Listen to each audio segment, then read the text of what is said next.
I created an in-depth multi-directional dash system using Roblox's ApplyImpulse function, and here's how I did it. I began how I always do, which is animating. Specifically, I started with the left dash animation. I went through a few drafts before I made something that looked okay in the animator, but I was interested to see how it would look in-game. So I made a quick dash script, and it was safe to say it didn't look the greatest. So I decided to turn to the RoDev Discord server for criticism, and this is the response I got. With the humiliation on my back, I decided it was best I go back and work on the animation a little bit more. The final result actually turned out pretty good, and when I implemented it in game, it looked just as good. In fact, I actually got some compliments from the RoDev server and some other servers that I sent the animation to. I began fixing issues with the ApplyImpulse function. The first and biggest was due to ApplyImpulse using friction.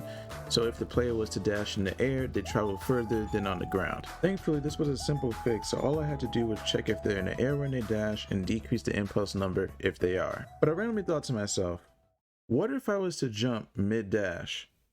And this was the result. The immediate thing that came to my mind was, how do I turn this into a gameplay mechanic? Soon after, I began working on the dash system to put that into action. I gave the basic sword style 2 dashes with a 4-second cooldown per dash, and for the super dash, I made it so it burns all of the player's dashes and gave it a 5-second cooldown. However, the player gains all their dashes back after the cooldown has run its course. Pause. If you'd be interested in me making a tutorial on how to accomplish this dash system in your own game, then leave a comment down below and show the video some love so that more people can see it, and I know that this is something that you want me to do. Back to the video. Next, I went back to animating so I could have the rest of the dash direction scripted. The right dash was relatively easy to do and looked pretty good because it was just the left dash reflected with some slight modifications. The back dash, while it didn't look good as the side dashes, still looks pretty good in my opinion.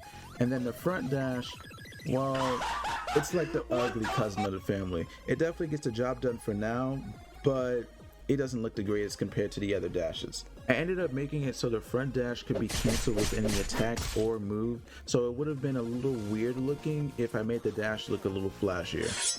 Afterwards, I went ahead and made some sounds for the dashes. I just found some free sounds that I found online and edited them a little bit. For that, I added some VFX I got from the toolbox, specifically a dust effect whenever you dash on the ground and a wind effect whenever you perform a super dash. And I added a little screen shake and zoom out whenever you perform a super dash just to make it a little bit more impactful. And last but certainly not least is the GUI. So I made it so it updates whenever you perform a dash, and I also made it so you have a little black bar that kind of indicates how long you have before your dash restores. Implementing those without bugs and issues and them clashing, it took so long, and is single-handedly the reason why this video got delayed an entire week. But with perseverance, I was finally able to get it done. And that is my dash system. The next major thing I need to work on is the block system, but I'll work on that in another video. And a friendly reminder, if you have any character suggestions for characters to add into my game, be it cartoon, anime, video game, as long as they use a blade or sword, they have potential to be added into my game. Just leave a comment down below and hit that like button while you're down there. And if you are interested in seeing me make my first moveset for the game, please check the video to the bottom left, I think, of this video to check that out. And without any further ado, I will see you in the next video. Peace.